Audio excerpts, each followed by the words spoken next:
Hello everyone, this is Pras and welcome to my team selection video. You guys have already seen Zoff and LR do a team selection video. We'll be doing this on a weekly basis, basically talking through our teams and our teams only to basically give you a picture of where we're at, what we're thinking, what are the options that we have. We'll try to do this later in the week, so after the podcast, the main one that we'll do, which is usually on a Tuesday. And the thinking is nothing changes in the main pod, but here you just get to follow our journey, follow our thinking process. Now I have to say up front, mine is a boring process, right? So it's not, you're not going to be listening to this for entertainment. It's going to be more about leaning into a little bit of my thinking behind some decisions that I make. Given the 5 free transfers, I have to be honest, some weeks it'll be, yep, I'm rolling again, but maybe not. Injuries come, decisions change, information changes. So let's see how this one goes. I haven't really done solo videos, so this is all uncharted territory for us. The graphics are new. The whole setup of this thing is new for us. But we'll see how it goes, and obviously we'll see how the season goes, right? I mean, this is very easy to do if you're in the top 1K. A little harder to do when you're in the millions. Let's hope not. Again, we'll start from a positive note. And so my team selection video, well, this is all first draft territory. We've talked about it in previous videos where there's a lot up in the air. Like, there's not a lot of confidence in terms of players. In fact, sitting here right now, Isak and maybe Trent are the only two that I think are likely to make my team. But even here, when I'll talk about 2 drafts, there's one which doesn't have Trent. So I think Isak is the only one at this stage. But where I am at personally is basically I'm comfortable with the prices and the fixtures. That is now well within the planning. And so now it comes down to what information do we get. And as you will see today, where I am with my first draft, there are 2 options. And both options are linked to a particular wildcard window. Zoff and I did a wildcard window episode a week ago now. So that was basically 22nd of July. So do check that out. But basically in that, I talked about 2 wildcard windows, which is wildcard 4 and wildcard 6, because in summary, I think an early wildcard is going to be the norm this year. It's not going to be 8, 10, 12. Some may get away with it if they have a great start, but I'm planning to not get lucky, to not basically get very lucky, and to have an average start, which would mean that a wildcard would come, new information would come, which would lead to a wildcard. So I have gone with a wildcard 6, which has been my base case for a week. Not long, but for a week it's been my base case wildcard window. And you can see here on the first slide, you've got the fixture ticker up. You can see here that the reason is that Liverpool, Newcastle, Crystal Palace, even Fulham have got great fixtures. And actually, if you look at the fixtures after Gameweek 5, you'll see that actually Liverpool come to a middle or a bottom half. Newcastle drop way down to actually bottom 3. And then you see here Arsenal are the second last. They go up. Man City go up. So you basically wildcard 6 with a good, healthy team that you can carry for the long term. The idea would also be that you would look to carry as many transfers into the wildcard, because this year we're allowed to carry transfers into the wildcard. Whether that's 5 or 3 or 2, who cares? I think what you're planning to do is basically buy wildcard 6, be ahead of the game in that sense, where you've wildcarded and a couple of free transfers with all the new information. Hopefully that gives you an advantage. But my second option, which I will come to after this one, is wildcard 4. The main reason for that, which I will talk about, is Liverpool and Arsenal. So let me not give away wildcard 4 too much. What I'm going to do today is talk about a wildcard 6. How would that look like? What would my team be if I was wildcarding in 6? And then wildcard 4, and what would the team be if I was to wildcard in 4? And you'll see actually there's fundamental changes between them. In one, it's triple Liverpool. In the other, it's 0 Liverpool. In one, there's 0 to 1 Arsenal. In the other, there's triple Arsenal. So it's fundamental changes, not because I think one team is good or one team is bad. I think if you're planning a wildcard window, that's what that changes for me, where you're targeting certain different players who are also good, but they maximize your wildcard window that you've planned. So without further ado, let me talk about the wildcard 6 draft. Now, this is something that I talked to Zoff and LR about in the last video that we did, which was essentially day before yesterday, the 27th of July. And that is something like this, which is basically a 4.5 goalkeeper At the moment, it's Henderson. It's looking unlikely that we're going to get a Chelsea keeper, a nailed Chelsea keeper for 4.5. So that dream could be over. So I think most, if they're going 4.5, will land on either Henderson, if he's nailed, Flecken, or it could even be a Nottingham Forest keeper who, if we know enough that they're playing, then that could be it. So that's where we are on keepers. I haven't spent much time, so I'm going to be honest with you guys on where I have information and I know things in terms of where I am, or where I'm clueless and just, I'm not here to give you advice that Henderson is the best keeper. So now, because we're talking about a wildcard 6, and you saw that Liverpool and Newcastle are the top of the ticker, I've gone for a triple Liverpool and a triple Newcastle. There's a lot of uncertainties here. This is why I'm not set on a wildcard 6. And the biggest uncertainty is Liverpool. We're talking about, at this stage, basically Robertson, Trent, Gakpo, Darwin, I'm forgetting others, Luis Diaz, McAllister, not even being in the US and being in their preseason tour. So what we see from them, for example, in the last friendly, Szoboszlai looked great as number 10. But is he going to be as advanced if you have also Gakpo, also Darwin, also Diaz, also Salah? I don't know. So while I know that Salah will be great, regardless, will he be amazing versus very good? This we don't know, but he'll be very good, minimum. Between Trent and Robertson, I'm confident that Trent will be very good, but then he's also competing with the Guardiols, with the Salibas, with the, even I would say Trippier if he's still at Newcastle with the good fixtures. I'd say Robertson is his competitor as well. And then Robbo. So I want a Liverpool triple up, but the fundamental point of wildcard 6 is going to be, do I believe in the 3 Liverpool that I pick? Do I have enough information on the Liverpool players? At this stage, I'm not seeing it, but there's a lot of time. There's 3 weeks. The US trip finishes in another 10 days, and they'll have a couple of friendlies after that. We'll see. Maybe we have a clear picture. I do like Trent and Robertson as a double up, because people will hesitate to go there unless they've planned a wild card. Because there's other good options. There's Guardiol, there's Saliba, there's Gabriel. So there are options, but I think if I'm targeting a wild card 6, I like Robertson out of all of them. Maybe Gabriel at a stretch could be better given his attacking threat as well as Arsenal's defensive numbers. But Arsenal I've avoided in this particularly. You saw in the ticker, they play away to Villa, away to Spurs, away to Man City in those 5 fixtures. I think it's worth going against them.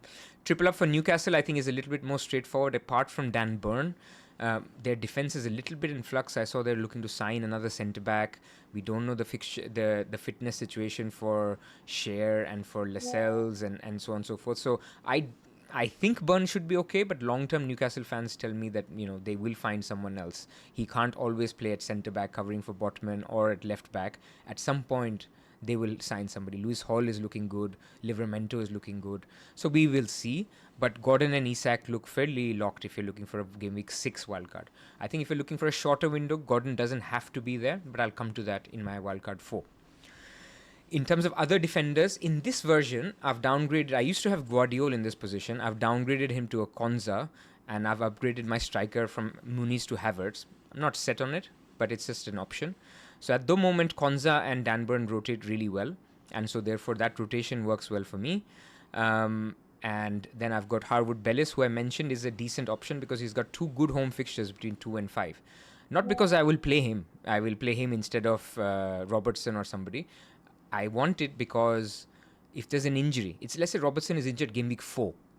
Then I play Howard Billis and I don't use up that transfer, and then I will use up that injury problem. I will fix it on my wildcard instead. So that's the thinking of having a player with good fixtures, even though you actually never plan to play them. Then midfield, I think Eze, another question mark. He would unquestionably be in there if he was still at Crystal Palace, but there are some transfer rumors. So as it stands, he's in. Then I've got Salah. Now, that's another thing. When I talk about trusting Liverpool, when you're trusting Liverpool, you're also not trusting Haaland as much, because I fundamentally feel that having both Salah and Haaland is going to squeeze the funds too much. And unless there are enablers like Kamada at Crystal Palace, like Hudson-Odoi, who you can really say are going to almost match a Gordon or an Eze, then I think I prefer a Salah down to a Saka or another Son, and then upgrading one of those Hudson-Odois to a Gordon or an Eze. And that's where I am at the moment. So in both drafts, you will see it's either Salah or it's either Haaland. It's never both for me as things stand right now. And then for my fourth midfielder, I talked about Gordon as well already. I've gone for Saka. I could be persuaded to start with Son already. I just trust Arsenal and their midfield a little bit more than Spurs. Spurs are a little bit hit and miss. And Spurs' fixtures first three are amazing, but then after that, or first two are amazing, and after that you have to see. In fact, when I'm saying that, let me bring their fixtures up. So they obviously have a great fixture starting out, which is away to Leicester. Then they're home to Everton, again very good fixture. Then they are away to Newcastle. So game week 3, I'm not a fan, and then game week 4 they are playing. Who are they playing? Home to Arsenal. So 3 and 4 are not good at all. So 5 I like. 1, 2, and 5. So if I was going for somebody, I could start out with a Son and just roll through, but I'd rather start out with a Saka, get the 2 home games, and then I would move on to a Son for captaincy potentially if I don't have a Salah, if I have a Haaland instead. But I think if it's a Salah setup, Saka pairs with him fairly well. And I have Nkunku as my fifth midfielder. I'm very high on Nkunku, even though Chelsea lost 4-1 very recently to Celtic, in fact yesterday. I just think that he's playing the number 10, number 8 role where he has almost a free license to attack, come into the box. It plays to his strength. Whether he stays there, whether he moves to the left, we don't know. But for 6.5, I'm even benching him against Man City. And then after that, he plays permanently. So I think if you have the luxury, it does two things. Number one, you have a good bench, and something I've talked about in the podcast. I do, because of the free transfer rule, I don't want to use transfers early on unless there's a bandwagon. I'm not completely close to it. I mean, if Gordon doesn't work out and Bowen is looking much better and West Ham under Lopetegui is looking really good, I'll make the move, no problem. But I'm not planning to. So that's why I think having a good 8 attack setup works well for me. Nkunku is benched against Man City, works okay for me. Then you have in attack Havertz, Isak, and Armstrong. So Isak, I don't need to say much. You have Isak in your team, so it's a no-brainer. Havertz is in there instead of a Muniz. I could go back to Muniz. I could use that 2 million and upgrade a Konza back to Guardiola. That was my original team. But at the moment, I just think with 2 home games, it's not bad to attack Arsenal. But I'm on the fence on that one. And then I've got Armstrong. I think a cheap attacker works. If you're looking to rotate one, then Armstrong works well. If you're looking to perma-play one, then I think Muniz is the standout. So that's my Game Week 1 or my Wildcard 6 setup. Let me actually now talk about Wildcard 4 and why I'm thinking that maybe Wildcard 4 could be the way. So if I go for a Wildcard 4, this is what I look into. So Nottingham Forest still great fixtures, Fulham still great fixtures, Newcastle, Liverpool still good, but Arsenal are also now decent. They have a home game against Wolves, a home game against Brighton, and away to Villa is still, is okay. So then you have Spurs. Again, I talked about the 2 very, very good games that they start out with. And then Man City. Game week 2, having Haaland would be nice. What this also does is Liverpool, if I look at it, away to Ipswich, away to Man United, and home to Brentford, I don't have to have a triple up. In fact, you will see in my draft that I've actually gone for no Liverpool in this setup. So, sorry, still trying to work out all the... There we go. That's my Wildcard 4 setup. So here, I've gone for triple Arsenal. And I've gone for Haaland instead of Salah. So first, let me talk about why Haaland instead of Salah. I think in Game Week 1, you can easily go against Salah. He's away to Ipswich, Isak is home to Southampton, or Haaland is away to Chelsea. I think both are equally good. Game Week 2, clearly, Haaland is better, who's home to Ipswich. And then Game Week 3, Salah's away to Man United anyway. So you can choose to captain Haaland as well. So I think if it's a Game Week 4 wildcard, it's a no-brainer decision to go for a Haaland versus a Salah. When it becomes a Game Week 6 wildcard, it's much more complicated because in Game Week 5, Haaland plays Arsenal. Whereas, Salah is home to Brentford, if I'm correct. So, let me confirm that. Salah is home to Bournemouth. So, I think it's a no-brainer that you need to have Salah for Game Week 5, especially for captaincy, unless you have a Son or you plan to get a Son who is home to Brentford. But this is a game week 4 wildcard, so you only need these players for 3 weeks. So what now really changes is basically you're much higher on Nottingham Forest. I shudder even talking about saying you're much higher on Nottingham Forest, but it's for 3 game weeks. I think it's okay to punt on a Nottingham Forest for 3 game weeks when they've got Bournemouth at home, Wolves at home, Southampton away for those 3 weeks. I think it's also okay to continue to back Newcastle. So Newcastle, like I said, in the first 3 weeks, their best fixtures are in the first 3 weeks because it's home to Southampton, the money fixture, away to Bournemouth, home to Tottenham. You guys may remember how well they do against Tottenham, especially at home. So it feels like it's a good triple up opportunity for that first 3 weeks. And then I talked about Arsenal. Triple Arsenal for the 2 home games. And the one Villa game, we will see. Maybe one of the Newcastle defenders can be on the bench because I've got Guardiola here as well who can play. So you have a good solid bench option with a good first bench. In this setup, I've gone for a weaker second and third sub. Why? Because it's only 3 weeks. It's almost like a 3-week dead end team. So if there is one injury which happens in week 3, I could even play a Harry Winks or a Howard Bellis or make that one transfer, which is okay. But I'm willing to take that gamble. The longer I leave my wildcard window, the stronger I want my bench. So even here, I would say having Guardiola first bench or Dan Burn, who would eventually come here as first bench, feels okay. So the defense basically is I have Raya in goal. Again, I don't like to spend that much money in goalkeepers, but it feels like 2 clean sheets are possible in the first 3. So why not? And then by then we will find out who the better 4.5 keeper is, who the Chelsea guy is, who the Forest guy is. Do we want to keep the Crystal Palace keeper? Who that is? That makes sense. Then in your defenders, you have Saliba. Because of the clean sheets I talked about, you have Guardiola, you have Murillo and Burn. Both have a fantastic game week 1 fixture when Guardiola has Chelsea away. Now, you can play Guardiola, right? We play FPL differently. I think Murillo and Burn may have a slightly higher upside again, as opposed to Guardiola away to Chelsea. I could be wrong, and I'm happy to also swap. Midfield, I've got now Son, so no Saka, because I wanted to get those 2 really good fixtures, juicy fixtures for Son, as I talked about. I've got Odegaard as that Arsenal midfielder. So this also works in the sense that he's 8.5 million, right? I don't have to find that extra 1 million or 1.5 million for Saka. That enables me to get a Son. I've got a Gordon in there, and I've got Hudson-Odoi. Now, I'm open to finding 1 million somewhere and basically getting Hudson-Odoi up to a Brennan Johnson even, because this is such a short-term punt that you could go for it. So let's say they're in the transfer market, but at least in the first 3 games, you may still get good output from Brennan Johnson.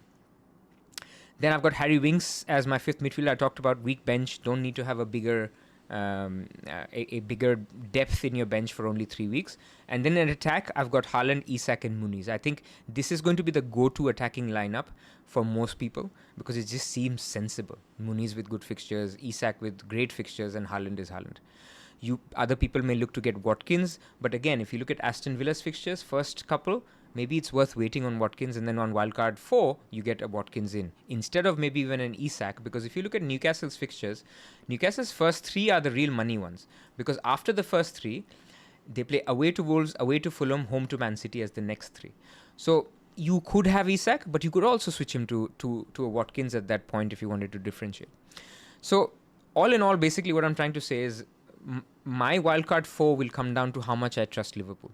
And how much do I think that Arsenal is worth investing immediately rather than waiting for a wildcard 6. And so in that wildcard 6, I've got triple Liverpool. And if I'm wildcarding in 4, I've got no Liverpool. Because actually, this is the thing to talk about as well. For Liverpool, their first 3 aren't the ones that you need to target. The ones that you need to target are actually the fixtures after that. Because let's have a look at Liverpool. Let me come here to the wildcard ticker. You get Ipswich away, Brentford home, Man United. Okay, Brentford home, Ipswich away is fine. But then later on, you get Nottingham Forest and Bournemouth at home, which are the 2 real juicy fixtures to target. And that's a time when Man City themselves and Arsenal play away to Spurs and away to Man City. And Man City play Brentford, Arsenal, and after that, they play Newcastle away. So my point being that you could basically have this strategy where you're going for a wildcard 4. You would save up your 2 free transfers, wildcard with all the new information you get. Then you set up a team with Salah in it. So you get Salah on wildcard 4. You probably don't have Haaland, or by that time, if you have enablers, you get Haaland and Salah. But then you look to move out Salah pretty much after 2-3 game weeks. And then you build up your long-term team with the Fodens, with the Sakas, with maybe the Palmers, and you never have to have Salah and Haaland at the same time again. So this would solve you by having Haaland for the first 3 weeks, Salah for the next 2 weeks, and that would then take you to your basically wildcard, not wildcard 6, but after wildcarding in 4, game week 6, to tackle with the few fixture swings that I talked about in the wildcard windows episode. That's all from me. I will try to keep these videos under 15 minutes. Today there were 2 drafts to discuss, so it went a little bit over. And we will do this weekly, so thanks very much for listening. I do appreciate you listening to my views and do appreciate any comments. How can I improve doing these videos? Better visuals, structuring the conversation slightly differently. Let me know. I'd love to hear from you. Thanks very much.